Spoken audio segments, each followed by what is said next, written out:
We're here talking about the 2016 Yamaha lineup for the off-road bikes from the bowels of my shop. So last weekend had the opportunity to test the complete lineup with the exception of one bike. It was a nice day. We got some rain that made the track that we were practicing at very nice to ride. No dust until later on, and even then it was kind of nice because you got to see how the bikes handled throughout the course of the day with a looser track, and then of course when it got a little bit more rough.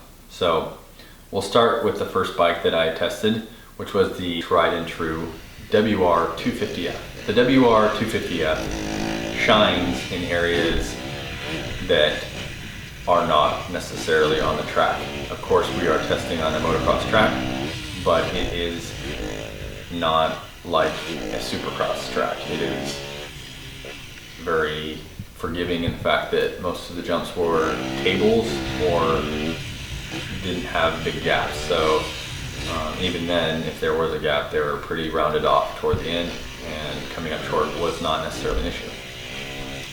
The bike shines in the areas that it is compliant in. The suspension soaks up a lot of the chop and also is comfortable.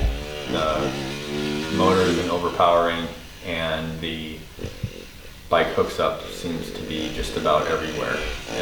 The negatives are that it's a little heavy for some conditions, but you don't really notice the weight when you're actually riding, mostly when you're picking it up off the ground, I would say. Not that I did drop this one, but I have ridden quite a few in the past, and typically they're covered in mud and never in a good spot. But this bike was easy to ride, fun, and just you could ride that bike all day on the trail, no complaints. Great bike. So the next bike that I tested was the WR450F. It has the same characteristics as the last few years of the WR, and probably the same reliability and dependability, and there's a million aftermarket parts available for it. A good bike, comfortable bike, probably not the best motocross bike in the stock form, but it does have the same motor as the older YZs with a different can and transmission.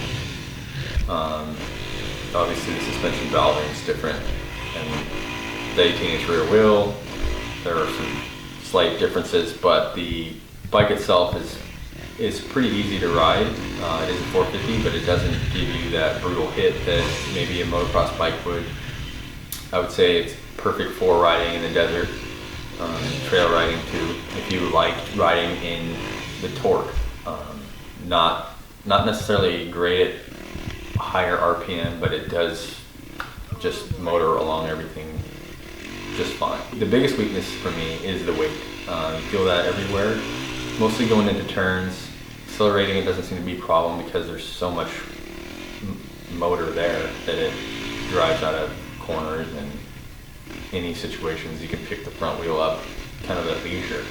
Very predictable and an unintimidating motor for a 450.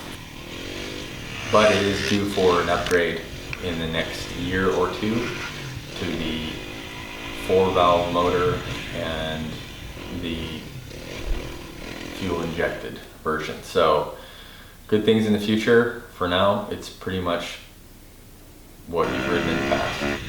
The YZ250FX was the next machine that I tested. This is, I believe, the Yamaha answer to the KTM off-road lineup in the racing category. Also, probably makes a very good all-around play bike or woods bike or trail bike, whatever you want to call it. Very capable machine, unintimidating, but has a lot of power on tap for a 250. Definitely more aggressive than the WR, and the suspension is more suited for the racing environment. I think that is probably the way the bike handles and the suspension package is what makes it competitive, or in some cases better than the KTM, because right out of the box it is phenomenal. It stays up in the stroke, don't bottom, but it soaks up all of the little chop that you notice in roots and rocks and small ruts, hard pack. It just gobbles it all up. Great bike and unintimidating. You could race that bike for 3 hours and be in much better shape afterward than if you were to ride a stock 250F motocross bike. The next bike that I tested was the YZ450F. A very smooth motor in relation to years past. It had more of a hit, better handling characteristics, good suspension right out of the box. It is a 450, so it is a monster, but I think it's a lot more smooth than in years past. Great bike to have on the track. I felt comfortable. I mean, I own one and I have owned several, and this was a slim feeling, lighter bike. Some people who were around complained about the way that it turned, but I think actually it was maybe to do with the bar position being a little bit higher than I had noticed in other bikes. And they were also smaller riders, or maybe they weren't used to riding Yamaha. But good smooth power and a very compliant suspension package that doesn't huck and buck. Probably a little bit softer than most motocross people would like, but for me, I'm not a moto guy, and or at least capable of doing what they can do. I like a bike to handle all of the chop, but just resist all bottoming at all costs. So this bike seemed to do that and had plenty of power. It's exactly what you want if you want a 450. So now into the two-stroke lineup. I rode the two strokes toward the end of the day, which may have been a mistake because my confidence level on a two-stroke on a track is quite low, and I don't know why. The YZ250 is a bike I've ridden over and over and over in every imaginable place.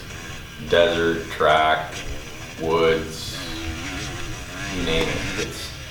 It's been a bike, and this bike is relatively unchanged. Very predictable, smooth power. Unlike the bike that I tested last week, the SX250, this is much more smooth and not scary. That was brutal.